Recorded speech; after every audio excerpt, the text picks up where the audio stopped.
Bismillahirrahmanirrahim. Assalamualaikum warahmatullahi wabarakatuh.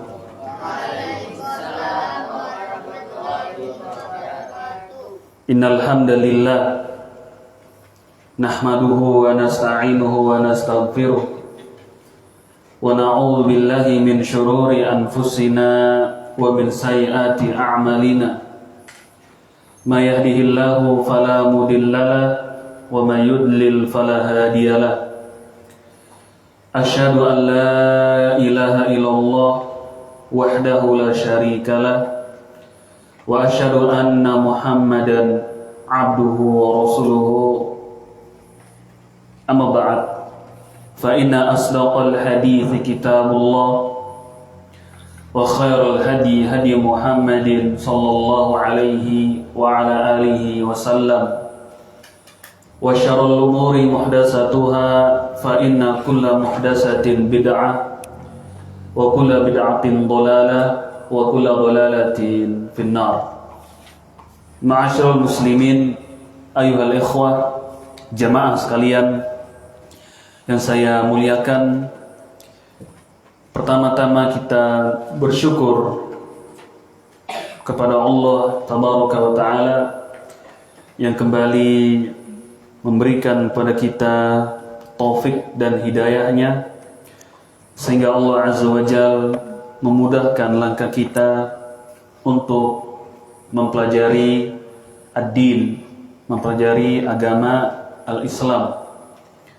Dan seperti yang antum ketahui, di setiap malam Ahad kita membahas kitab Syarhus Sunnah karangan Al-Imam Al-Barbahari rahimahullahu ta'ala. Sabtu pekan yang lalu kita baru saja memasuki perkataan Al-Imam rahimahullahu ta'ala mengenai dua jenis manusia. Yang pertama, rajulun qad zalla 'anit tariq wa huwa la yuridu ila khair fala yuqtada bizalalihi fa innahu halik. Wa rajulun 'anada al-haqq wa khalafa man kana qablah minal muttaqin fa huwa dhallun mudillun syaitanun marid fi hadhihi al-ummah haqiqun ala man arafahu an yuhadhdhira an-nasa minhu wa yubayyina lin-nas qissatahu li'alla yaqa'a fi bid'atihi ahadun fayahlik. Seorang yang tersalah di dalam mencapai atau mencari kebenaran, dan tidaklah ia melainkan menginginkan kebenaran tersebut, maka yang seperti ini kesalahannya tidak boleh kita ikuti. Wa rajulun, dan ada orang yang sengaja menentang kebenaran, menyelisihi orang-orang saleh, fahuwa dhalun mubil, maka yang seperti ini adalah orang yang sesat lagi menyesatkan. Ini adalah perkataan Al-Imam Al-Barbahari rahimahullah, dan kita membacakan di Sabtu pekan yang lalu sebagian nasihat para ulama ketika ada seorang sunni salafi tergelincir, maka hendaknya kita memberikan uzur kepadanya selama dakwahnya berada di atas as-sunnah, manhajnya berada di atas as-sunnah. Berbeda dengan orang yang tidak mendasari manhajnya di atas as-sunnah, maka yang seperti ini patut bagi kita untuk memperingatkan manusia dari bahayanya. Kemudian kita mempersingkat penjelasan, kita masuk langsung di syarah. Di bawah kotak itu adit, ada kotak di bawahnya itu. Aqul Syekh Ahmad Yahya An-Najmi rahimahullah, beliau mengatakan, law qayyadal muallif rahimahullah al-halakata wal hukma biha faqala fa innahu halikun in mata wa lam yatub lakana aula. Wa aqulu aidan inna iradatal khair la tanfa'ul insana idza lam yaltazim bit tariqil mustaqim alladhi jaa'a 'anillahi wa rasulih sallallahu alaihi wasallam. Kemudian Syekh Ahmad Yahya An-Najmi, semoga Allah merahmatinya, beliau mengkomentari pernyataan dari Al-Imam Al-Barbahari ketika beliau mengatakan fa innahu halik, maka dia adalah orang yang binasa. Ya, seseorang yang tersalah dalam menggapai kebenaran, tidaklah ia menginginkan kecuali kebenaran. Tidak kita mengikuti kesalahannya, lalu disifati oleh Al-Imam Al-Barbahari fa innahu halik, sesungguhnya orang itu celaka atau binasa. Lalu di dalam syarahnya Syekh Ahmad Yahya An-Najmi rahimahullah, beliau mengkomentari in mata walam yatu lakana aula. Kalau sekiranya Al-Imam Al-Barbahari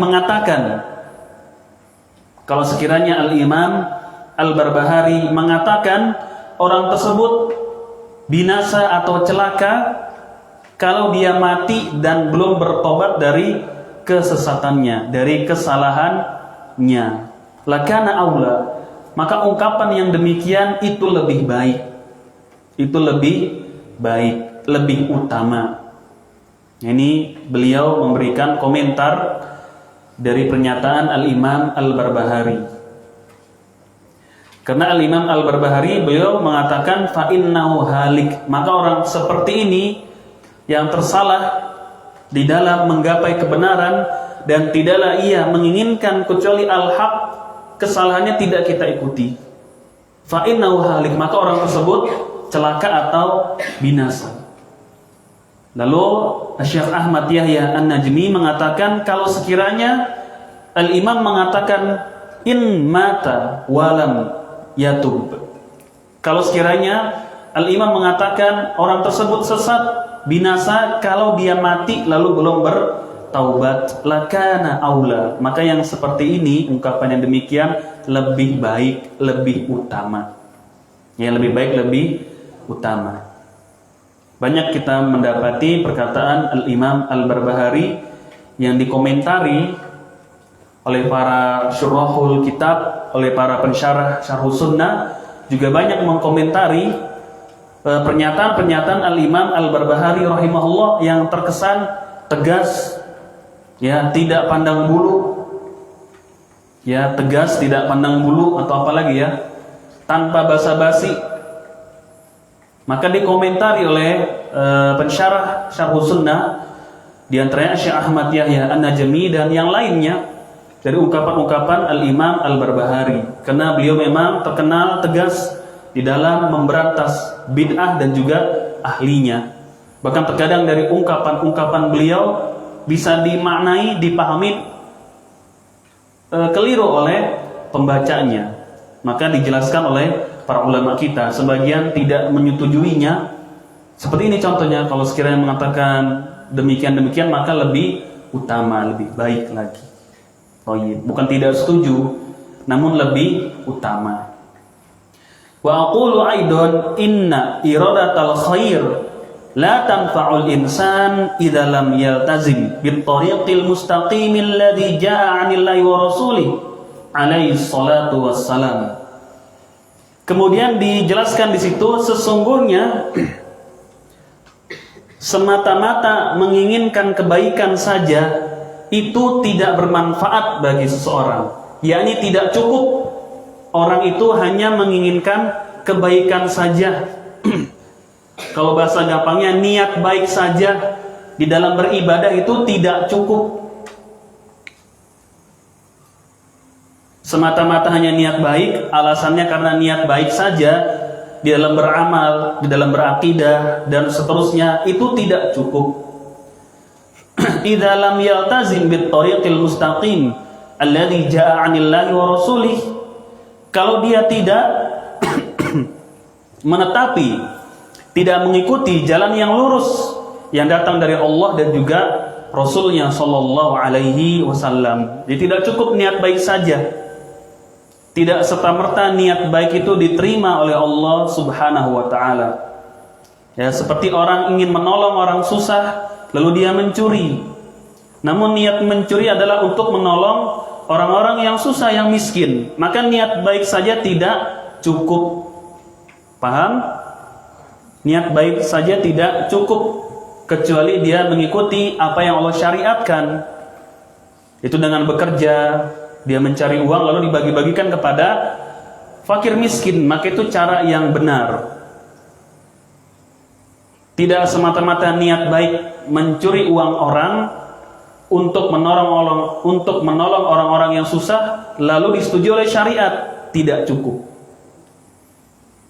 Ya, tidak cukup. Wa mithalu dzalik ma akhbara bihi Amr bin Yahya qala sami'tu abi yuhaddits an abi qala kunna najlisu ala babi Abdullah ibn Mas'udin qabla salatil ghada fa idza kharaja masyayna ma'ahu ilal masjid faja'ana Abu Musa al-Ash'ari faqala akhraja ilaikum Abu Abdurrahman qulna la fajalasa ma'ana hatta kharaj falamma kharaj qumna ilaihi jami'an faqala lahu Abu Musa ya Aba Abdurrahman inni ra'aitu fil masjid anifan amrun ankartuh walam ar walhamdulillah illa khairan. Qala fama huwa? Faqala in 'ishta fasatarah.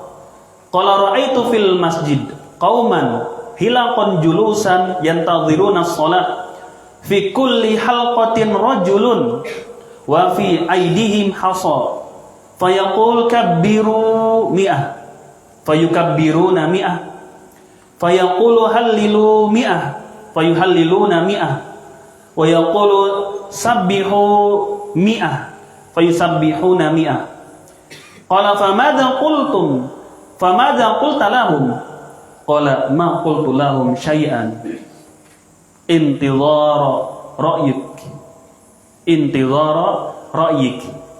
wa intidhara amrik. Qala afala amartahum an ya'uddu sayyi'atihim wa dominta lahum alla yadi'a min hasanatihim thumma mada wa madaina ma'ahu hatta ata hilqatan min tilkal hilaq fa waqafa alaihim fa qala ma hadzal ladzi arakum tasna'un qalu ya Aba Abdurrahman hasa na'uddu bihi at-takbir wat tahlil wat tasbih. Qala fa'uddu sayyi'atikum fa ana dhaminun alla yadhi'a min hasanatikum syai'an.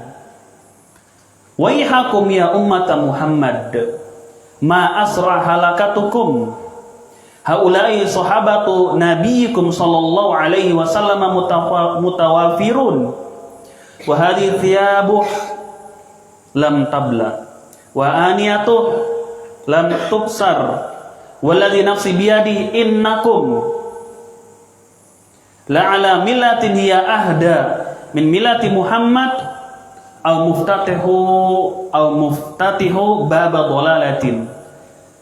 Qalu wallahi ya Aba Abdurrahman ma aradna illa al-khair. Qala wa kam min muridin lil khair lan yusibah.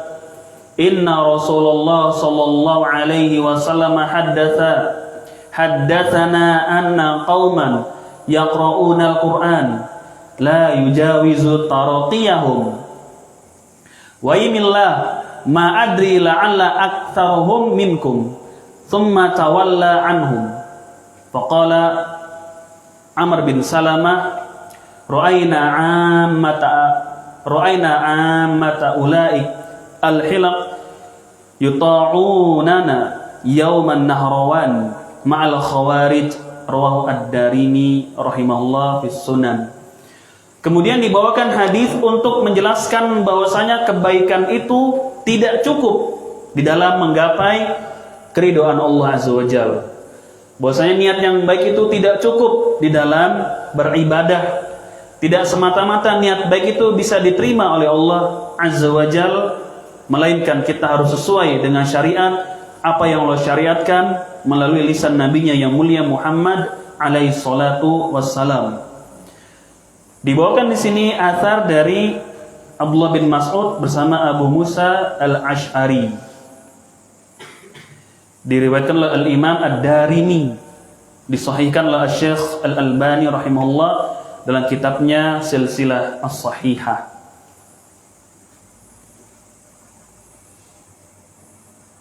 Dari Amr bin Yahya, ia berkata, aku mendengar ayahku bercerita tentang ayahnya, itu kakeknya berarti. Kakeknya bercerita, kunna najlisu ala babi Abdullah bin Mas'ud. Kami duduk, yakni menunggu di pintu rumahnya Abdullah bin Mas'ud sebelum sholat zuhur. Kami menunggu di pintu Ibnu Mas'ud sebelum sholat zuhur. Sebagian menyebutkan sebelum sholat subuh. Zulfi. Kami menunggu di depan pintu rumah Abdullah bin Mas'ud, Ibnu Mas'ud, para murid-muridnya, nunggu di depan pintu. Babli dang, bukan begitu. Kan, mereka menanti gurunya keluar dari rumahnya untuk melaksanakan sholat, untuk mengimami sholat, menanti, tunggu depan pintu. Ini menunjukkan kepada kita semangatnya para pelajar dahulunya. Mereka menanti Ibnu Mas'ud keluar dari rumahnya, barangkali bisa bertanya tentang hal-hal yang masih kurang mereka fahami, meminta fatwa, nasihat dan seterusnya. Terlihat bagi kita bahwasanya waktu orang yang berilmu itu mahal sekali, dan menunjukkan kepada kita betapa pelitnya berarti seorang yang alim itu terhadap waktunya, dan betapa bersyukurnya apabila kita kenal dengan orang-orang yang berilmu. Tidak setiap orang bisa berkonsultasi dengan orang-orang yang berilmu. Kalau kita mengenal mereka, maka itu merupakan nikmat dari Allah Azza wa Jalla. Kita bisa bertanya, kita bisa berkonsultasi, kita bisa menelponnya, dan seterusnya. Kita lihat dahulu mereka rela untuk menunggu gurunya di depan pintu. Untuk apa? Untuk bertanya masalah-masalah agama yang mungkin tersamar bagi mereka. Lumayan, dari depan rumah menuju masjid lumayan. Ada waktu bagi kita untuk bertanya. Mereka seperti itu, ada waktu bagi kita untuk bertanya. Dan seperti itulah semangat kaum salaf terdahulu, begitu mereka sangat semangat sekali di dalam menuntut ilmu syar'i. Bahkan rela untuk menunggu gurunya keluar dari rumahnya. Dan para ulama juga di masa ini seperti itu mereka. Banyak diikuti oleh murid-muridnya untuk menanyakan hal-hal yang mereka masih tersamar. Ya, seperti Syekh Al-Albani rahimahullah terkenal sangat pelit sekali di dalam memberikan waktu kepada murid-muridnya. Susah sekali mereka untuk bertanya. Ada kalanya ketika Syekh sedang di perpustakaan membahas, membaca, belajar, itu menjawab pertanyaan sambil membaca. Lalu kalau sudah dijawab suruh pergi dari saya. Sudah ada orang bertanya sambil dia baca, dijawab pergi dari saya. Ini menjauh karena ingin melanjutkan belajarnya, menjauh sana, pergi. Ya, sampai ketika masuk dalam mobilnya, para penuntut menunggu, ya digasnya sudah tinggal begitu. Terkenal sangat keras sekali kepada para pelajar. kepada murid-murid. Syekh Albani itu terkenal sangat keras sekali, sangat pelit sekali dalam menjamu murid. Sedikit susah sekali orang itu dekat dengan beliau. Untuk bertanya itu tidak semudah itu. Ya, sebagaimana diceritakan oleh Syekh Abu Ishaq Al-Huwaini hafizahullah, demikian sangat susah sekali. Dan sangat mahal berarti waktunya. Sepertilah orang-orang yang Allah berikan ilmu demikian. Bukan kita cuma pelajar kecil saja. Banyak main bolanya kalau kita. Lain tidak seperti para ulama pelit. Syekh Utsaimin juga sama, ketika keluar dari rumah menuju masjidnya diikuti oleh para pelajar. Diikuti mereka sambil bertanya. Syekh Abdul Aziz bin Baz sama seperti itu mereka. Diikuti oleh para penuntut ilmu untuk bertanya masalah-masalah. Bahkan diriwayatkan dari Syekh Ibnu Utsaimin, beliau itu di dalam berjalan menuju masjid mensyarah kitab, mensyarah Bulughul Maram gitu, sambil jalan sambil bicara menjelaskan hadis ini demikian sambil jalan begitu. Itu. Kalau di sini kan enggak, sambil berjalan santainya laporan, Ustaz tadi ada yang enggak tidur, lain. Ada yang berisik, atau lain. Belum sampai situ kita berdua levelnya. Nah, demikian juga di dalam asar ini, dalam riwayat ini mereka menunggu Ibnu Mas'ud keluar dari rumahnya menuju masjid untuk melaksanakan sholat berjamaah. Fa idza kharaja masyaina ma'ahu. Lalu mereka mengatakan, kalau Ibnu Mas'ud keluar dari depan rumahnya, dari pintu rumahnya, kami berjalan bersamanya menuju masjid. Sama-sama dengan Ibnu Mas'ud berjalan menuju masjid. Di situ nanti mereka bertanya dan seterusnya, belajar dari akhlaknya dan seterusnya. Faja'ana Abu Musa al-Ash'ari faqala akharaja ilaikum Abu Abdurrahman. Lalu sahabat Abu Musa al-Ash'ari datang kepada orang-orang yang sedang menunggu Ibnu Mas'ud depan rumahnya, datang seraya bertanya, apakah telah keluar Abdullah bin Mas'ud? Abu Abdurrahman, maksudnya Ibnu Mas'ud, sudah keluar belum dari rumahnya ini? Sudah keluar menuju masjid atau belum? Maka mereka menjawab belum. Ya kalau sudah, pasti kita sudah tidak ada di rumah ini, tidak ada di depan rumah ini. Siapa yang bertanya di sini? Sahabat Abu Musa al-Ash'ari. Akharaja ilaikum Abu Abdurrahman. Apakah Abu Abdurrahman sudah keluar Ibnu Mas'ud dari rumah? Qulna la, belum. Fajalasa ma'ana hatta kharaj. Maka Abu Musa ikut duduk bersama kami menanti. Maka Abu Musa ikut duduk menanti bersama para tabi'in ini yang duduk di depan rumahnya Ibnu Mas'ud, duduk sama-sama.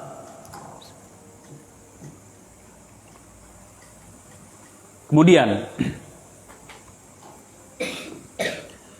falamma kharaja qumna ilaihi jami'an faqala lahu Abu Musa ya Aba Abdurrahman inni ra'aitu fil masjid anifan amrun ankartu wa lam ara walhamdulillah ila khairan. Tiba-tiba atau datanglah waktunya Ibnu Mas'ud ini keluar dari rumah, buka pintu keluar. Ketika keluar dari rumahnya, maka Abu Musa al-Ash'ari radhiyallahu anhu berkonsultasi atau menyampaikan apa yang baru saja ia lihat. Apa yang baru saja ia lihat. Wahai Abu Abdurrahman, wahai Ibnu Mas'ud, inni ra'aitu fil masjid anifan amran ankartu. Tadi saya ke masjid melihat yang saya mengingkari perbuatan itu. Yang saya mengingkari perbuatan tersebut.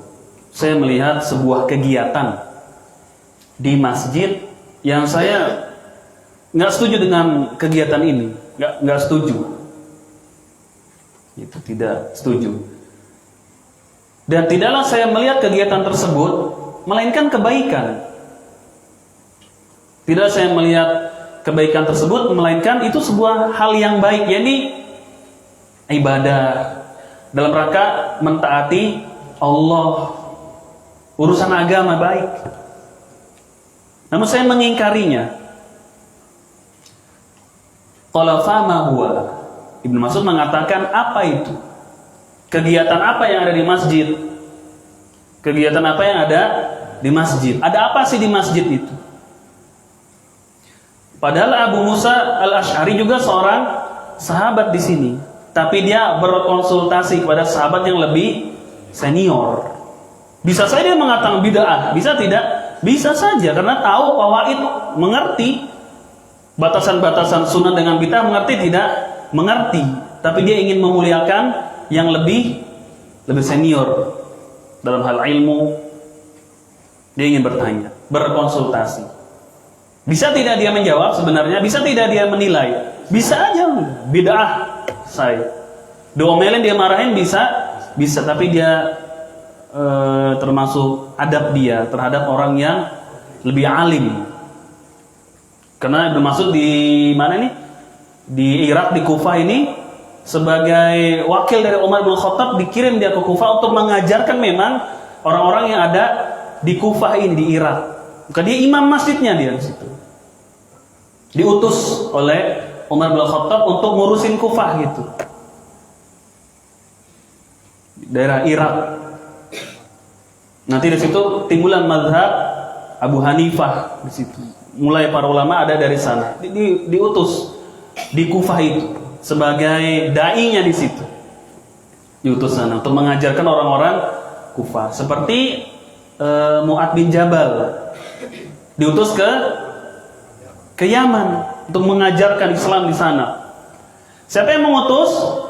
Rasulullah SAW. Ibnu Mas'ud siapa yang mengutus?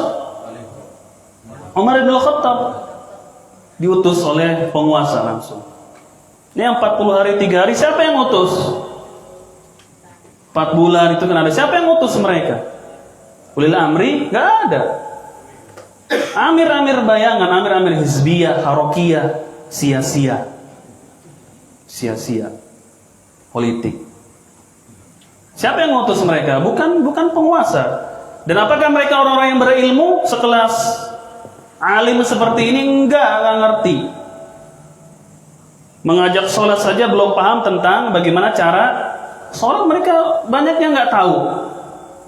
Lalu Nabi mengatakan, "Shollu kama ra'aitumuni usolli." Sholatlah kalian sebagaimana kalian melihat aku sholat. Nggak tahu mereka. Akidah yang hak mengerti tidak mereka? Nggak ngerti. Kalaupun kata Syekh Al-Albani, mereka itu firqah ini tahu tentang akidah yang benar itu dari salafiyin, dari dakwah as-salafiyah yang mereka dengar. Syekh Al-Albani punya tetangga dari firqah itu. Tetangga gitu.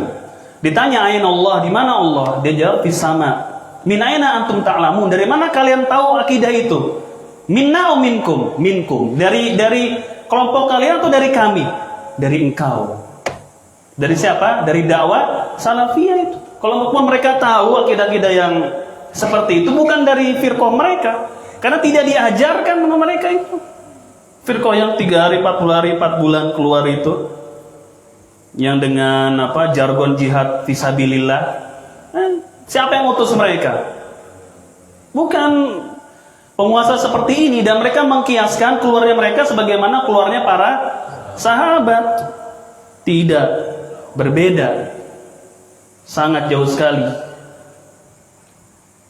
Kalau di sini jelas, di Kufah Ibnu Mas'ud yang mengutus adalah Umar bin Khattab, dan yang diutus adalah orang yang alim, mengerti, termasuk ulama di kalangan para sahabat Ibnu Mas'ud, dan termasuk yang banyak meriwayatkan tafsir Al-Quran dari siapa? Dari Ibnu Mas'ud. Itu tafsir Al-Quran banyak sekali. Orang yang alim, orang yang mengerti. Oleh karena itu tidak boleh kita mengajar, tidak boleh kita berdakwah, melainkan memiliki ilmunya. Dan direkomendasi, ada jelas, nih muridnya si fulan jelas gitu. Gurunya tahu dia itu ngajar. Dan gurunya menyetujuinya. Kalau gurunya tahu dia ngajar, kemudian disuruh tutup majelisnya, apakah murid tersebut disetujui oleh gurunya?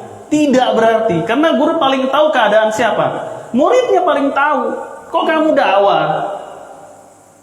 Tidak layak kamu untuk dakwah belum masanya, tunggu dulu, isbir, sabar. Jelas dia sudah istilahnya udah diberikan persetujuan untuk mengajar berdakwah karena dia paling tahu, muridnya guru itu paling tahu. Makanya tidak setiap lulusan pesantren, pondok pesantren kita ini boleh ngajar, tidak setiap nantinya. Ada yang bisa mengajar kita izinkan, ada yang nggak boleh. Karena belum mumpuni, jangan dulu. Nanti merusak kampungnya lagi. Ya, yang paling mengetahui keadaan murid siapa? Gurunya paling tahu. Dan ketika gurunya tahu dia berdakwah, dibiarkan. Itu salah satu bukti bahwasanya dia diperbolehkan, nggak apa-apa. Apalagi dia izin bertanya, boleh nggak saya diutus ke sini untuk ngajar? Ya nggak apa-apa, silakan. Gitu, orang yang berilmu, bukan yang asal-asalan gitu loh. Jangan cuma belajar lurus-lugo, tahu-tahu ngajar, dakwah, naik-naik mimbar. Jangan seperti itu, merusak dakwah salafiyah, merusak dakwah salaf nantinya. Terjadilah apa yang terjadi. Tidak cukup. Fama huwa, kata Ibnu Mas'ud, apaan itu? Kegiatan apa? Faqala, kata Abu Musa, in ishta fasatarahu. Kalau engkau, ya ini bahasa apa ya? Sebagai majas lah kalau bahasa kita. Kalau engkau hidup panjang, nanti kau akan melihat. Kalau engkau masih berikan umur, nanti kau akan melihat apa yang sedang terjadi di masjid. Qala ra'aitu fil masjid qauman hilaqan julusan yantaziruna shalah. Kata Abu Musa al-Asy'ari, saya melihat di masjid tadi itu ada beberapa orang kaum membentuk halakoh-halakoh. Yang membentuk halakoh-halakoh itu, kalau halakoh yakni sebenarnya halakoh itu kan lingkaran gitu, ikatan bulat bundar gitu, halakoh. Maka di kita ada halakoh tahfidzul Quran gitu, sekumpulan orang. Ya kan kita suka bikin halakoh gitu kan, kelompok gitu ya, halakoh. Kelompok halakoh 1, halakoh 2, kita belum ada halakoh 1, 2 belum. Baru 1 orang soalnya gurunya. Capean. Megang 12. Ada misalnya halakoh kelompok Abu Bakar, ada halakoh di sana Umar, ada halakoh di sana Utsman, ada halakoh di sini misalkan Ali, di situ ada halakoh Hasan, Husain. Itu halakoh kumpulan-kumpulan. Paham ya, isinya terdiri dari 5, 6 orang kah, 7 orang kah, 5 orang, 4 orang, begitulah. Ada halakoh-halakoh. Mereka duduk sambil menunggu sholat, sambil menanti sholat. Mereka duduk membuat halakoh, lingkaran-lingkaran kecil, ngumpul, menanti waktu sholat. Fi kulli halqatin rajulun. Di setiap satu halakoh ada pemimpinnya. Di setiap satu halakoh ada yang mimpin gitu. Setiap satu halakoh misalnya 6 orang, 1 orang pemimpinnya. Di sana ada lagi, seperti itulah. Wa fi aidihim hasa. Dan di tangan mereka ada kerikil, batu, untuk menghitung jumlah zikir yang mereka baca. Tuh, berarti di zaman tersebut menghitung zikir selain dengan tangan ada tidak? Bisa tidak? Bisa.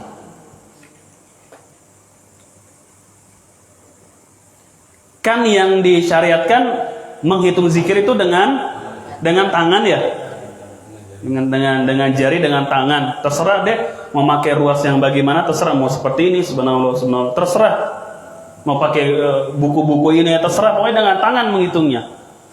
Sebagaimana diriwayatkan oleh Al-Imam Abu Daud dalam sunannya, Al-Imam At-Tirmidzi dalam sunannya, dengan tangan menghitung zikir.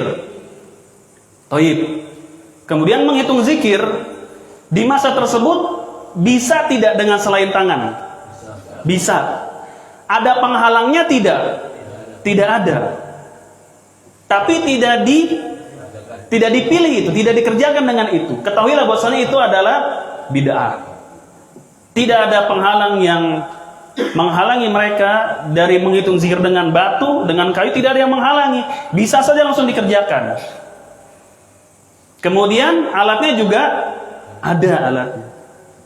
Namun Nabi SAW tidak mengerjakannya, maka masuklah kepada bid'ah. Kalau kita menghitung zikir dengan biji-bijian tasbih, maka sebagian ulama seperti Syekh At-Tuwaijiri, Syekh Albani diantaranya juga masuk dalam kategori bid'ah. Allahumma kecuali kalau orang tersebut pikun, sudah tua sekali, sebagian masih membolehkan. Seperti Syekh Shalih Fauzan dalam Mulakhas Fiqh, boleh pakai tasbih kalau ada hajat gitu. Namun tetap Syekh Shalih Fauzan mengatakan yang lebih utama adalah dengan tangan, dengan jari. Adapun selebihnya, kalau dia lupa tersalah, la yukallifullahu nafsan illa wus'aha.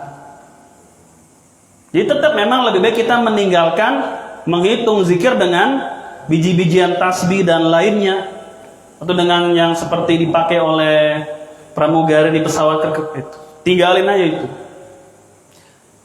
Sebagian mengatakan, sebagian ulama, kalau memang dia ada uzur seperti pikun, sudah tua, maka Allah alam masih diperbolehkan. Namun tetap yang lebih utama adalah ditinggalkan saja sudah, semampunya saja sudah. Syekh Bakar Abu Zaid juga sama membid'ahkannya. Nah, di sini mereka di tangannya ada kerikil. Kerikil itu batu kecil ya. Batu kecil yang digunakan untuk melempar jumrah juga hasok seperti ini. Dilempar jumrah juga bukan batu yang terlalu besar, juga bukan batu yang terlalu kecil, tapi hasoknya ini kerikil lah, sedang gitu. Bagi payung, sepatu, tas, itu anak STM mau tawuran berarti kayak gitu.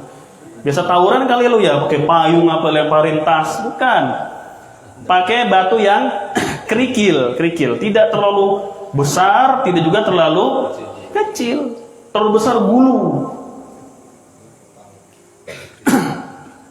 Kan zaman Indonesia pakai payung yang dilemparin. Ada yang pakai sendal. Hah? Ya, wah pokoknya lebih gede, setannya lebih ajib dah kenanya, lebih puyeng kepalanya kalau kena. Gitu. Pakai apa lagi lah, macam-macam kan biasa tawuran kali waktu STM. Lempar-lempar payung. Thayyib, wa fi aidihim hasan. Mereka memegang kerikil, yakni nanti digunakan untuk menghitung jumlah zikirnya itu. Dengan kerikil itu dihitung nanti. Fayaqul kabiru mi'ah. Lalu salah seorang di antara mereka, mungkin lebih tepatnya pemimpin halakohnya, mengatakan pada jamaahnya, kabiru mi'ah, bertakbirlah 100 kali. Bertakbirlah 100 kali. Fayukabbiruna mi'ah. Lalu mereka bertakbir 100 kali. Allahu Akbar, Allahu Akbar, Allahu Akbar, Allahu Akbar. Sampai berapa? 100 kali. Nanti dihitung dengan kerikilnya. Allahu Akbar, Allahu Akbar, Allahu Akbar. Sampai 100. Pemimpinnya mengatakan, bertakbirlah kalian 100 kali. Lalu jamaahnya ikut bertakbir berapa kali? 100 kali. 100 takbir. Thayyib.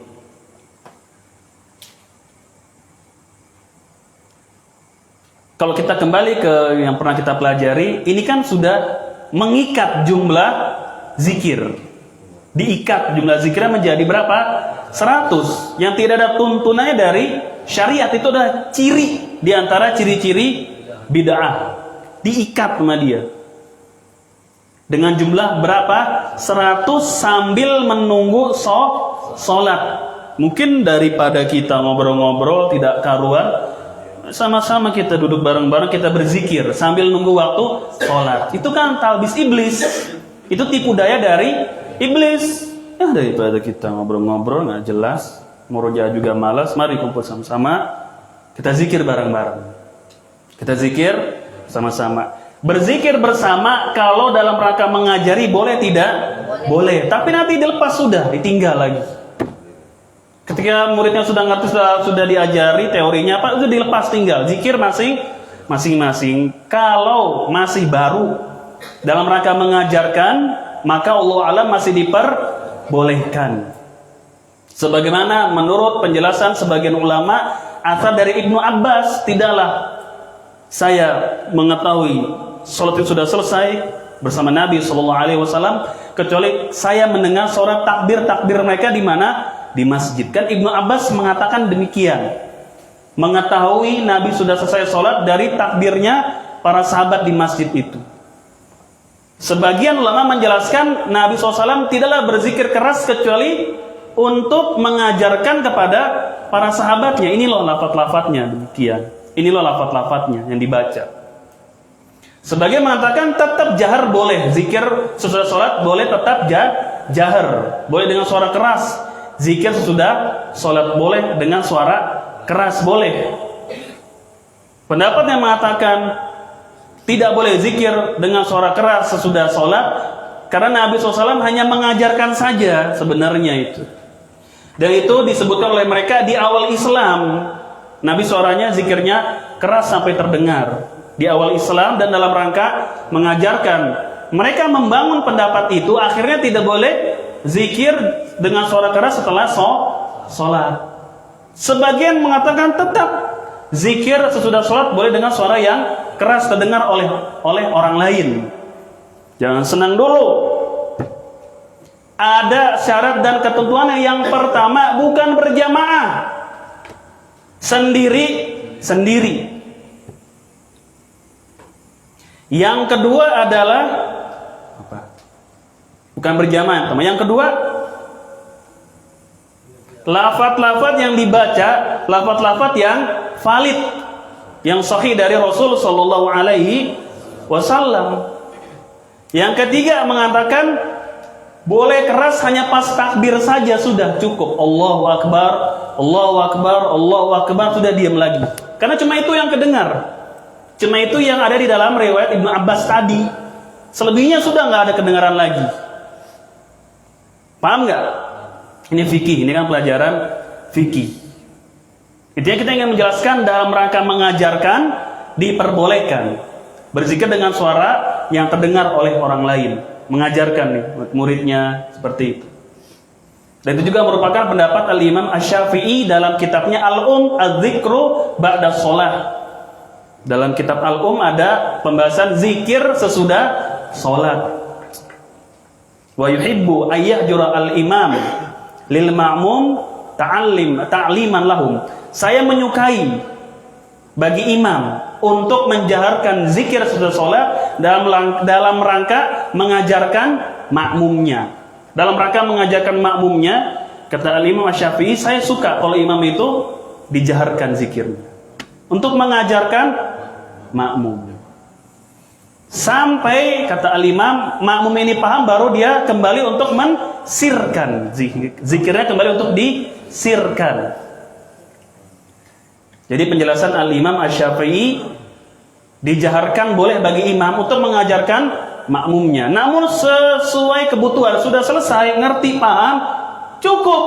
Tidak bertahun-tahun zikir berjamaah, zikir dengan suara keras, tidak bertahun-tahun. Kalau ingin mengikuti pendapat Al-Imam Asy-Syafi'i, kalau jujur ingin mengikuti pendapat Al-Imam Asy-Syafi'i, hanya dalam rangka mengajarkan, selebihnya kembali untuk disirkan lagi. Sudah. Berarti kan kita pahami tidak setiap hari, tidak sampai berbulan-bulan. Kok bodoh banget gitu ya, kok kagak paham-paham makmumnya gitu, kok bahasa kasarnya. Kok sampai bertahun-tahun diajarin, lu makan apaan sih sebenarnya? Gak ngerti-ngerti gitu. Kan itu bahasa ini ya, bahasa anak mudanya kan gitu. Kok gak ngerti-ngerti udah bertahun-tahun. Kita tanya, kok masih zikir keras Pak Imam? Ngajarin. Buset dah, sampai ubanan itu mereka, dari masih muda sampai ubanan masih diajarin. La ilaha illallah. Jangan-jangan kalau lagi makan piringnya yang dimakan, bukan nasinya. Jadi nggak paham-paham. Jadi dalam rangka mengajarkan diperbolehkan. Dan kalau kita lihat zikir berjamaah sesudah sholat, ada beberapa hal yang memang perlu kita perhatikan. Yang pertama, mereka melakukan dengan berjamaah, ya kan? Yang kedua, lafaz yang mereka baca sebagiannya tidak sahih. Bahkan ada yang ngarang-ngarang sampai bawa-bawa surat At-Taubah, laqad ja'akum rasulun min anfusikum azizun 'alaihi ma 'anittum harisun 'alaikum bil mu'minina raufur rahim, dibaca sesudah selesai salat. Padahal itu ayat menjelaskan tentang kasih sayang Nabi kepada umatnya. Termasuk kasih sayang Nabi kepada umatnya, beliau mengajarkan tauhid, menjelaskan masalah kesyirikan. Termasuk juga bentuk kasih sayang Nabi kepada umatnya, memperingatkan bahayanya bid'ah itu kok dibaca setelah selesai sholat. Pada tafsir ayat itu dijelaskan oleh para ulama, ternyata Syekh Muhammad bin Abdul Wahab, itu bentuk kasih sayang Nabi kepada umatnya. Dibawakan dalam kitab tauhid juga. Termasuk bentuk kasih sayang beliau kepada umatnya, menerangkan tauhid dan menjelaskan bobroknya dari kesyirikan. Termasuk menjelaskan sunnah dan juga bid'ah. Ini dibaca setelah saya sholat. Kan bertentangan dengan apa yang diinginkan oleh ayat. Paham nggak? Itu dibaca itu. Kemudian yang lain-lain banyak lagi itu, dari lafaz-lafaznya saja sudah nggak lulus. Belum mereka membaca dengan berjamaah. Kemudian ditambah dengan salam-salaman. Sesudah sholat, sesudah selesai ditambah dengan salam-salaman. Yang Al-Imam An-Nawawi membid'ahkan salam-salaman setelah sholat subuh. Di zaman Al-Imam An-Nawawi berarti salam-salaman itu hanya setelah sholat subuh. Dibid'ahkan oleh beliau rahimahullah. Kalau kita ya zuhur, asar, maghrib, isya, subuh, salam-salaman. Lafadznya salam-salaman beda-beda. Di sini taqabbal ya karim. Gimana sih Pak bacanya Pak? Antanima. Ya, taqabbalallahu minna wa minkum. Siyamana wa siyamakum lagi. Ya begitu kan? Ada yang Allahumma sholli tambah-tambah itu. Itu baru zikir sesudah sholat saja seperti itu. Kemudian di sisi lain, setiap imam dalam satu masjid zikirnya berbeda. Sebenarnya kalau kita mau mikir, itu memang jelas sekali, memang dibuat-buatnya itu jelas sekali. Satu masjid imamnya beda-beda, zikirnya beda apa sama? Beda-beda. Antara Pak Imam A, Pak Imam B, Pak Imam C, Pak Imam D itu beda-beda. Itu jadi yang mana dong? Yang sahih itu yang mana? Yang Nabi baca itu yang mana? Yang dibaca Imam A atau Imam B? Atau Imam D atau Imam C? Yang mana dong? Sama dengan maulid. Maulid Nabi itu, susunan acaranya itu nggak jelas, beda-beda tiap tempat. Kalau pernah dikerjakan oleh Nabi SAW, oleh para sahabat, pasti ada kan urutannya itu ada. Seperti haji, rapi nggak haji? Diajar oleh Nabi SAW rapi tidak? Haji rapi nggak? Rapi, ada urutannya jelas. Sholat urutannya sholat jelas tidak? Jelas. Tata cara puasa jelas tidak urutannya? Jelas. Memang lihat hilal dulu, lihat dulu. Itu dulu tentukan. Nanti malam sebelum besok puasa ada syariat sholat tarawih. Malamnya nih niat. Udah jangan pancing-pancing niat puasa. Ini yang kesininya belum hilang tuh. Niat jelas ya kan? Nanti waktu masuk sholat subuh waktu berpuasanya jelas ketika fajar sodik datang. Waktu masuk waktu untuk sholat subuh dan imsak orang nggak boleh. Udah jangan bahas imsak, ntar ini lupa. Terus ya kan mulai sampai nanti waktu maghrib. Jelaskan susunannya jelas tidak? Jelas. Sekarang maulid di sini sama di sana beda tidak susunan acaranya? Berbeda. Jadi yang mana dong? Terserah masing-masing, mana-mana aja ya. Itu berarti tidak ditentukan oleh syariat. Itu kan ciri dari bid'ah itu. Kalau syariat yang menentukan jelas. Pernikahan syarat rukunnya jelas tidak? Jelas, ada syariat menentukan. Semua ibadah itu dirapihkan. Nah itu kan nggak ada maulid Nabi. Sama dengan zikir itu, yang setiap imam kan beda-beda. Kalau orang mau pikir kan, yang mana yang benar ini? Yang A, yang B atau yang C? Yang mana yang benar? Yang mana yang mau kita ikutin? Udah yang paling tua aja, paling gitu. Yang paling tua udah pokoknya. Biar bahlul juga penting tua. Kalau di kita nih biar bahlul juga yang penting tua aja udah. Udah tua udah maju dah. Biar pun bahlul gitu. Maju pokoknya paling tua. Yang muda-muda nih anak-anak kecil lah, apalah, nggak tahu apa-apa. Yang penting tua dulu lah. Kemudian zikir sesudah sholat, satu masjid dengan masjid lain beda lagi. Terlalu kentara tidak sebenarnya kalau orang ingin kritis saya sedikit. Terlalu jelas kan? Sebenarnya nggak usah lagi penjelasan yang begini. Pikir masalah itu aja deh. Jelas, setiap masjid dengan masjid lain zikirnya beda-beda lagi. Satu masjid aja Pak, imamnya ada 5, zikirnya masing-masing beda-beda. Lain-lain. Ada yang sambil goyang-goyang kepalanya tuh. Macam-macam lah pokoknya. Kembali ke sini, kabiru mi'ah, bertakbirlah 100 kali. Mereka bertakbir itu, persislah. Halilu mi'ah, bertahlillah la ilaha illallah 100 kali. Jamaahnya bertahlil, tahlil la ilaha illallah. Sabbihu, bertasbihlah subhanallah 100 kali. Maka mereka bertasbih berapa kali? 100 kali itu. Jadi dipimpin gitu. Persis pokoknya. Mi'ah fil mi'ah, 100% dengan yang dilakukan oleh kaum kita. Bahkan kaum kita lebih berani lagi, pakai baju putih, pakai kostum berwarna putih. Tuh, sampai ke baju-bajunya diatur, pakai semuanya baju berwarna putih. Mana udah bertakbir gitu. Warna putih semuanya. Peci putih, baju putih, celana putih, gigi putih, mata putih, muka putih, mayat itu mah udah. Hah? Mabok cat putih kan? Sampai bajunya ditentukan warna putih. Thayyib. Qala famadza qulta lahum. Ibnu Mas'ud setelah menceritakan kronologi yang apa yang dia Abu Musa ketika menceritakan apa yang dia lihat di masjid, maka Ibnu Mas'ud mengatakan famadza qulta lahum. Apa yang kau katakan kepada mereka? Apa yang kau katakan kepada mereka? Qala ma qultu lahum syai'an intidhara ra'yik wa intidhara amrik. Saya tidak mengatakan apa-apa, cuma cukup melihat saja. Menunggu pendapatmu. Menunggu pandanganmu seperti apa. Jadi dia Abu Musa al-Asy'ari ini cuma diam aja udah ngelihat. Diam, lalu ke rumahnya Ibnu Mas'ud, ketemu deh para tabi'in sedang nunggu. Murid-muridnya sedang nunggu, dia ikut duduk.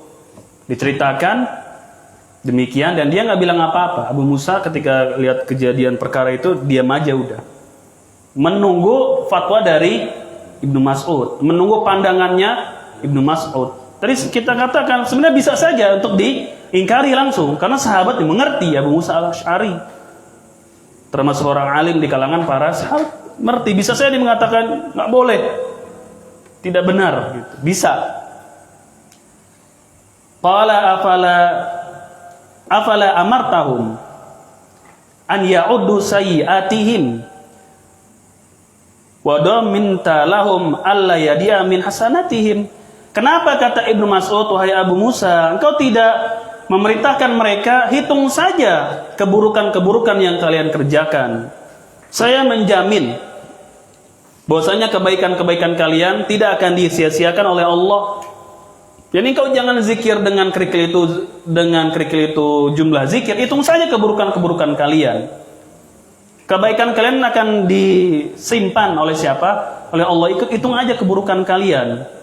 Sumamada wa manu, kemudian kata yakni Abu Musa, datang deh itu Ibnu Mas'ud, lihat mereka yang sedang zikir berjamaah. Lihat mereka yang sedang zikir berjamaah. Ma hadzal ladzi arakum tasnaun.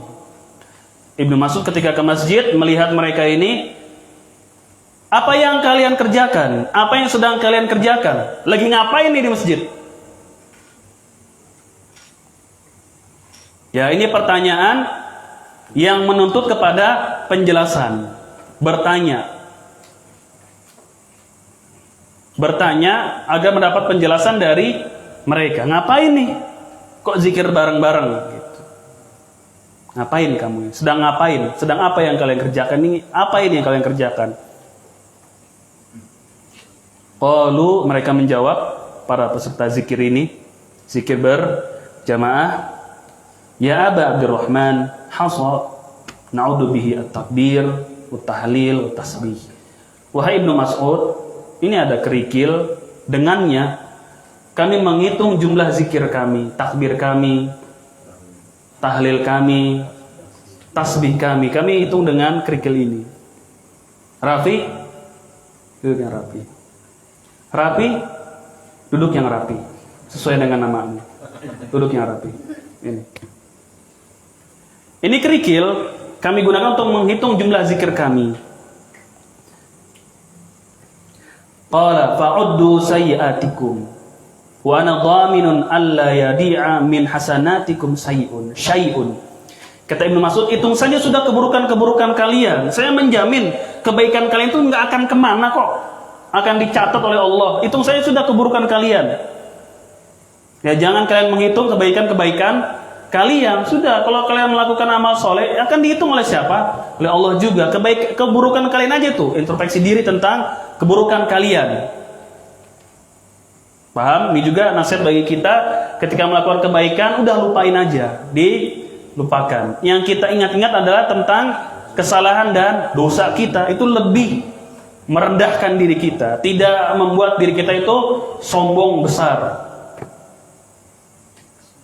Ya, dulu saya Ustadz hafal 30 juz, hafal alfiyah, macam-macam saya hafal dulu.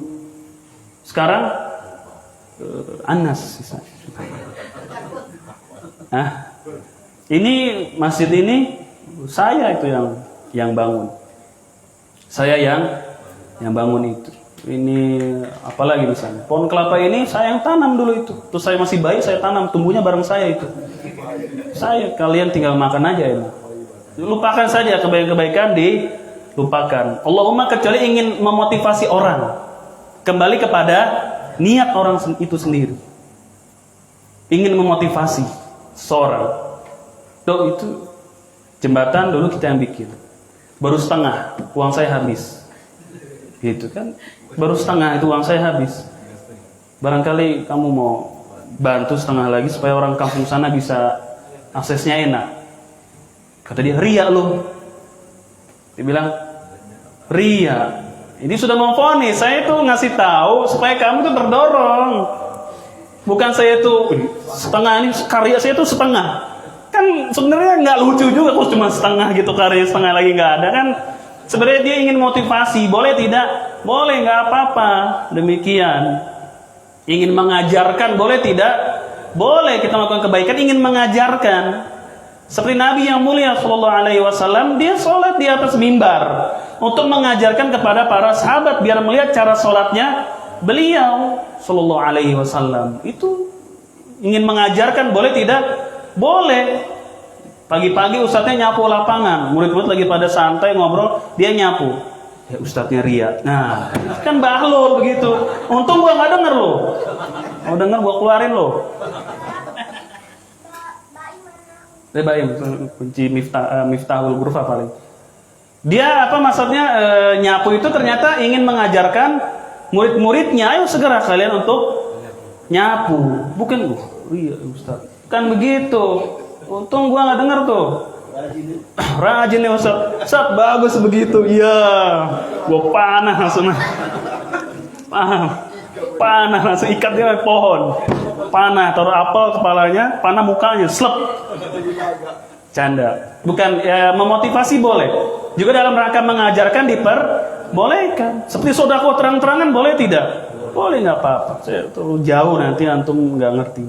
Sampai di mana tuh tadi itu? Ini nasihat ya bagi kita dari Ibnu Mas'ud untuk melupakan kebaikan, yang kita ingat hanya kesalahan-kesalahan itu supaya kita lebih baik, tidak sombong. Waihakum ya ummat Muhammadin. Lihat nih perkataan ini. Waihakum ya ummat Muhammadin. Celaka kalian wahai umat Muhammad. Ini adalah celaan.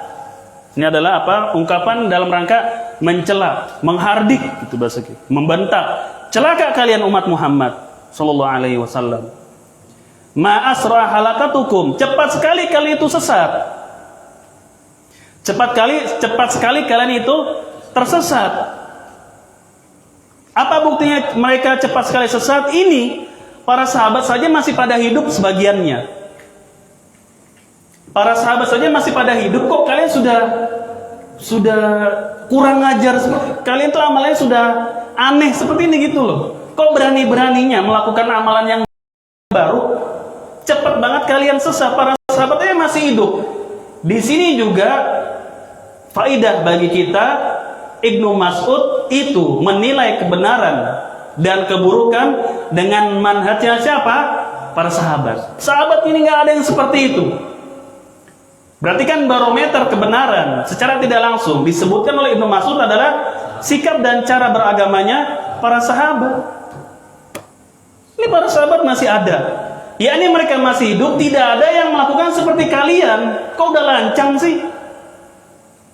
Saya juga diantara sahabat yang lain, ada Abu Musa juga sahabat. Nggak ada yang seperti kalian gitu. Itu kan berarti terbesit bagi kita manhaj para sahabat dijadikan hujah oleh Ibnu Mas'ud di saat ini. Seperti Ibnu Abbas ketika berdialog dengan Khawarij juga sama. Ibnu Abbas ketika berdialog dengan orang-orang Khawarij juga sama, menjadikan barometer kebenaran adalah para sahabat. Ma minkum min ahadin ashabu Rasulillah sallallahu alaihi wasallam. Tidak ada wahai engkau Khawarij di sisi kalian satu orang sahabat aja nggak ada. Ketika di debat, diajak diskusi, Ibnu Abbas mengatakan satu saja sahabat nggak ada yang bersama kalian. Bahkan kalau kita tamin setengahnya aja nggak ada.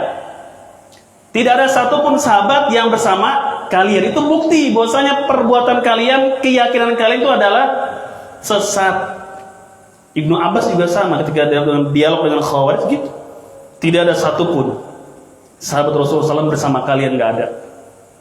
Yang ada mereka bersama siapa? Bersama kami, mereka semua itu. Itu dijadikan juga barometer sebelum berdiskusi dengan Khawarij. Sama juga di sini Ibnu Mas'ud.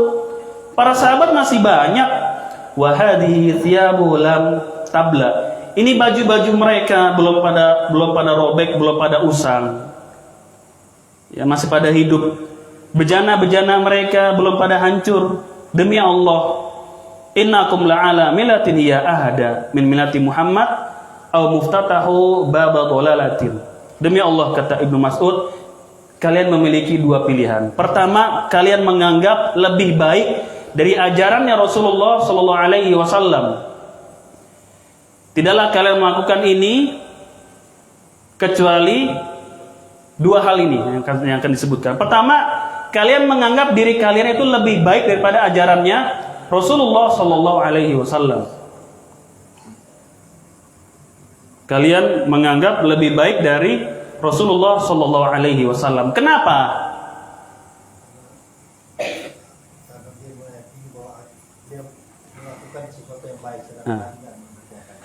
Karena mereka melakukan yang tidak dilakukan oleh Rasulullah sallallahu alaihi wasallam. Berarti secara tidak langsung kalian menganggap kalian lebih baik daripada Nabi yang mulia sallallahu alaihi wasallam. Nabi saya tidak melakukan kok, kenapa kalian lakukan? Apa kalian merasa lebih tahu, lebih pintar, lebih baik dari Nabi yang mulia sallallahu alaihi wasallam? Kan begitu. Paham nggak ungkapan ini? Paham ya? Kenapa kalian melakukan ini? Apa kalian merasa lebih pintar, lebih baik dari syariat Nabi yang mulia sallallahu alaihi wasallam? Paham nggak? Itu yang pertama. Yang kedua, ataukah kalian membuka pintu kesesatan? Ataukah kalian membuka pintu kesesatan? Ada dua hardikan di sini. Yang pertama, waihakum, celaka engkau. Yang kedua ini, apakah engkau membuka pintu kesesatan? Jadi langsung sudah sesat. Demikianlah metode mereka. Sesat, sudah sesat. Tidak diplomatis bahasanya, nggak apa-apa sih. Yang penting tidak menyinggung kelompok lain, perasaan orang lain, nggak apa. Masing-masing, nggak apa-apa. Sesat nggak Pak? Dibilang sesat juga mungkin belum ya, masih. Mungkin ada hal-hal lain. Tapi kebenaran bukan Pak. Dibilang kebenaran juga tidak sesuai. Itu kan kita bingung kalau ngomong sama orang kayak gitu. Lu sesat atau petunjuk? Sesat, udah gitu. Kan jelas, paham nggak? Sesat nggak Pak? Dibilang sesat juga kita ya janganlah. Yang penting tidak menyalahkan yang lainnya. Itu kan biasa, itu lakum dinukum waliyadin. Gitu. Tanya lagi, tapi itu di atas kebenaran atau tidak, Pak? Di atas kebenaran kita bilang juga ya enggak juga sih, karena nah kita kan Pak, ini sebenarnya bagaimana? Itu gaya-gaya dakwahnya orang-orang harokah tuh begitu tuh. Gaya-gaya mereka itu. Yang penting nasi kotak dapat udah. Yang penting partai kita dicolok, dicoblos, naik pemimpin kita, calon kita naik kadernya. Jadi udah. Cari masa. Di sini bid'ah, kadang di sana sunnah, di sini bid'ah, di sana sunnah. Itu begitu udah tuh gaya-gaya mereka. Sesat nggak itu? Tidak. Jangan sembarangan sesatin orang. Nanti tanya kebenaran bukan?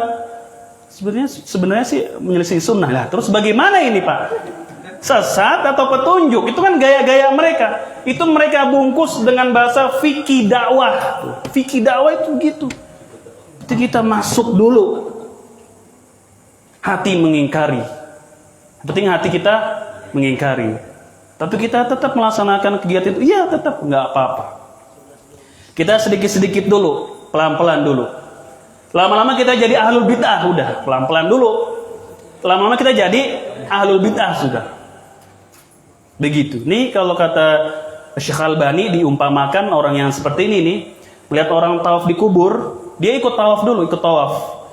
Nanti dalam tawaf dia ingkari, tawaf itu syirik gitu. Itu perumpamaannya. Ada orang tawaf di kuburan gitu kan. Bukan diingkari, nggak boleh syirik, jangan. Tidak boleh ini. Nggak, dia ikut dulu tawaf.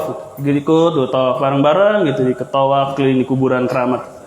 Nah, baru nanti dia akan menasihati orang. Waras nggak sih sebenarnya kalau ada yang seperti itu? Kan nggak waras gitu. Kita masuk dulu ke parlemen nih. Kalau kita nggak masuk nih, yang akan menguasai kursi di atas itu orang-orang yang tidak baik, orang-orang yang fasik nanti yang naik. Kita masuklah untuk menyuarakan Islam. Ketika musyawarah di sana, di sini bukan majelis Al-Quran dan As-Sunnah. Undang-Undang Dasar 1945 kita usul juga belum tentu mereka dengar, bahkan bisa diusir. Namun memang bukan asas mereka Al-Quran dan As-Sunnah. Dan yang banyak masuk di sana lama-lama juga ikut-ikutan justru. Bukan merubah. Malah mereka dirubah. Bukan merubah, justru mereka yang dirubah oleh lingkungan yang ada di situ. Ada pertanyaan? Buntung ini. Sudah 19 berapa itu? Ada pertanyaan? Silakan sampai sini barangkali. Sebagai saya baca terakhir ya, ini yang menjadi syahidnya, menjadi korelasi dari penjelasan. Qalu, mereka mengatakan, wallahi ya Aba Abdurrahman ma aradna illal khair. Wahai Abu Abdurrahman, tidaklah kami menginginkan kecuali kebaikan. Jadi motivasi mereka zikir berjamaah menghitung dengan kerikil adalah menginginkan kebaikan. Yang penting niatnya baik, itu niat kami. Wa kam min muridin lil khair lan yusibah. Kata Ibnu Mas'ud, berapa banyak orang yang menginginkan kebaikan, dia tidak mendapatkan kebaikan itu. Oleh karena itu tadi di awal kita sampaikan niat baik saja tidak cukup untuk diterima oleh Allah. Namun niat baik dan sesuai dengan syariat. Mereka mengatakan motivasinya adalah tidaklah kami menginginkan melainkan kebaikan. Kami seperti ini, kita ingin kebaikan, ingin pahala gitu loh, ingin ibadah. Wa kam min muridin lil khair lan yusiba. Berapa banyak orang yang menginginkan kebaikan, dia tidak mendapatkannya. Wallah shadaqa. Betul itu. Berapa banyak orang yang menginginkan kebaikan tapi tidak mendapatkannya. Dan seperti itulah keadaan orang-orang yang terjatuh kepada kebid'ahan. Mereka menyangka telah melakukan kebaikan, padahal tidak dihitung oleh Allah Azza wa Jalla. Ada pertanyaan? Asyraf? Alhamdulillahilladzi ahyana ba'da ma amatana wa ilaihin nusyur. Ada pertanyaan?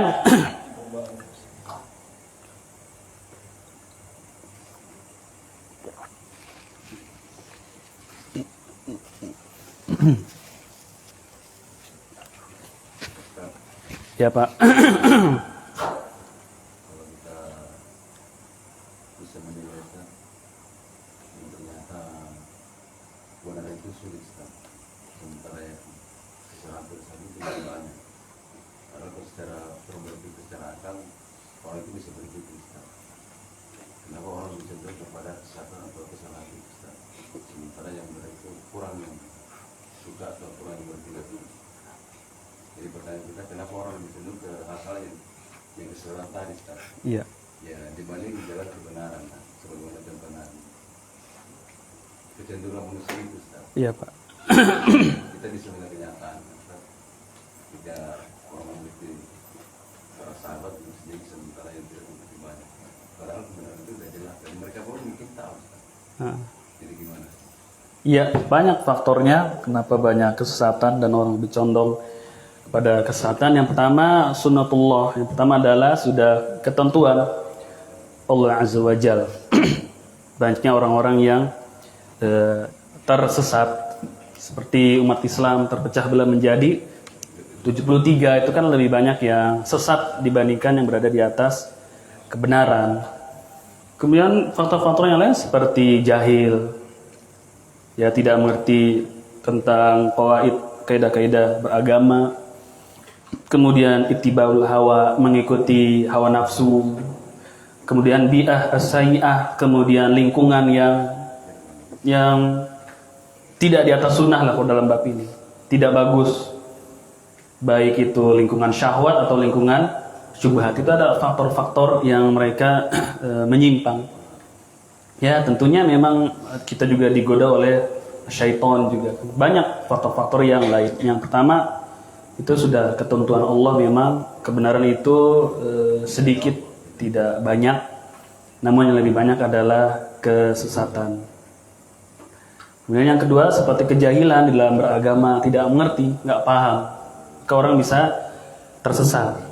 Yang kedua, mengikuti hawa nafsu, mungkin sudah tahu kebenaran, tapi dia mengikuti hawa nafsunya. Maka terjatuhlah kepada kebid'ahan atau terjatuh kepada kemaksiatan karena mengikuti hawa nafsu. Kan banyak juga orang mengetahui kebenaran, tapi karena dia mendahulukan hawa nafsunya. Mungkin karena jabatannya sebagai pala di lingkungannya, dia takut untuk menampakkan kebenaran, tidak mau mengikuti kebenaran mungkin karena dia punya status sosial yang tinggi, seperti Abu Thalib. Walaupun dia mengakui, Abu Thalib, ya, dia mengakui kebenaran Nabi Sallallahu Alaihi Wasallam dan agamanya, tapi dia tidak mengikuti karena ya beban apa namanya, beban moral gitu, beban, punya beban. Abu Thalib seperti itu.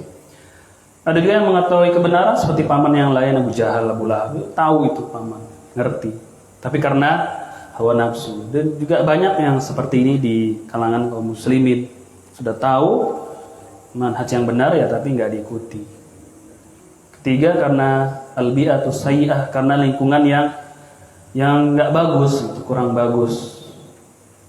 Tidak bagus di sini syahwat atau syubhat. Tidak bagus ini maknanya adalah syahwat atau syubhat. Ya betul, memang lingkungan tidak bisa merubah seseorang, itu betul.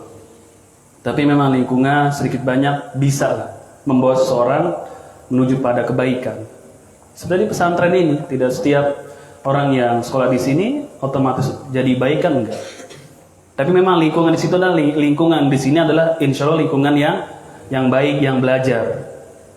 Tapi tidak mesti yang masuk sini otomatis jadi anak-anak yang taat, bagus, kan enggak juga. Ada yang bandel juga, udah azan masih tidur, ada juga begitu. Disiram dengan air got apa ada.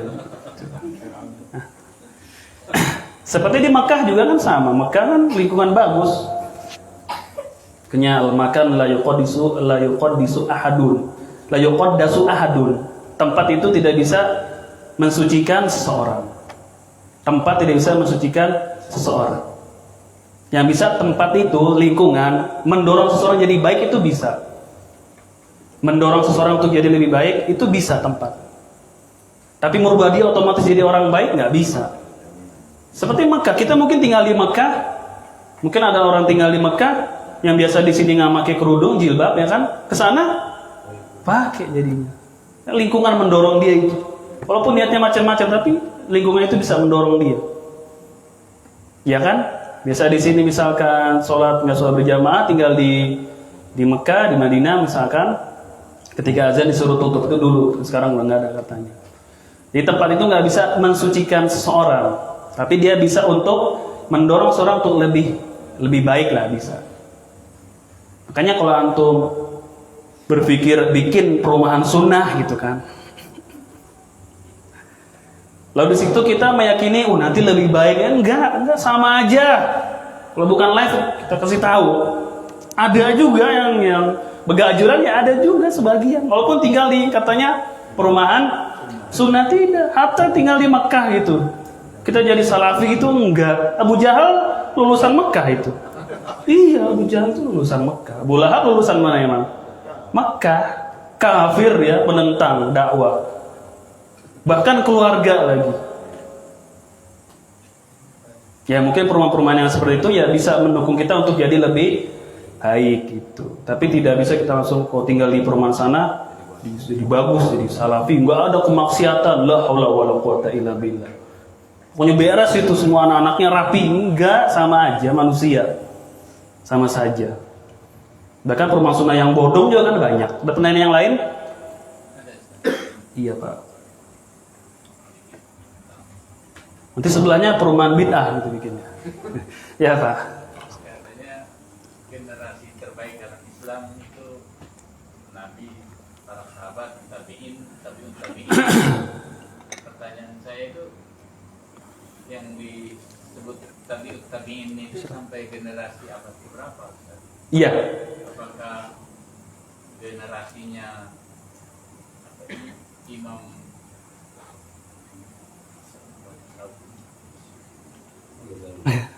Al-Ghazali masuk generasi tabi'in? Enggak. Tabi'in berakhir sampai kapan? Tabi'ut tabi'in berakhir sampai kapan? Itu dijelaskan kalau saya tidak salah ingat oleh Al-Imam Az-Zahabi dalam kitabnya, bukan Syiar Alamin Nubala, saya agak lupa. Ini kan berkaitan dengan nanti riwayat-riwayat hadis seperti Tabaqatul Muhadditsin. Seperti tabi'in, mereka membagi tiga, ada tabi'in besar yang langsung mengambil ilmu dari para sahabat, yang bertemu dengan para sahabat, itu tabi'in besar langsung. Gitu. Nanti ada tabi'in yang tabi'in sedang gitu. Tabi'in kecil. Itu pembagian-pembagian dalam ilmu hadis nanti itu. Tabaqatul Muhadditsin dalam riwayat demikian. Ada tabi'ut tabi'in, ada tabi'ut tabi'in besar. Tabi'ut tabi'in besar adalah orang yang mengambil ilmu dari tabi'in. Ada tabi'ut tabi'in sedang, mengambil ilmu dari orang yang pernah mengambil ilmu dari para sahabat. Bingung kan? Bingung. Di kelas itu pernah yang anak lama itu. Cuma sisa dia doang sih. Bukan yang ajib-ajibnya gitu. Astagfirullah. Ada tabi'ut tabi'in kecil. Ada tabi'in berat, ada tabi'in besar. Ada tabi'in sedang, ada tabi'in kecil. Ada tabi'ut tabi'in besar, tabi'ut tabi'in sedang, tabi'ut tabi'in kecil. Itu dibagi. Nanti para ulama ketika membahas tentang guru-gurunya Al-Imam Al-Bukhari itu juga dijelaskan tentang tabaqat, tingkatan-tingkatan seperti itunya. Namun Allah alam tabi'in berakhir di tahun berapa, tabi'ut tabi'in di tahun berapanya, Allah alam saya belum ada ilmunya. Saya pernah sekilas tapi tidak dikuasai sama kita itu tanggal-tanggalnya dan tahun-tahunnya, Allah alam. Dan benar Imam Al-Ghazali enggak, dia kan di abad ke berapa? Ke-5 atau ke-6 lah. Imam Al-Ghazali rahimahullah. Tidak masuk tabi'ut tabi'in, jauh.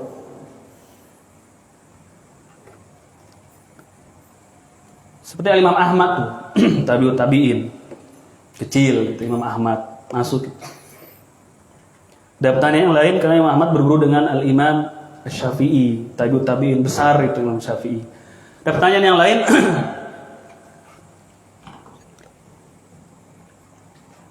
Cukup barangkali sampai di sini.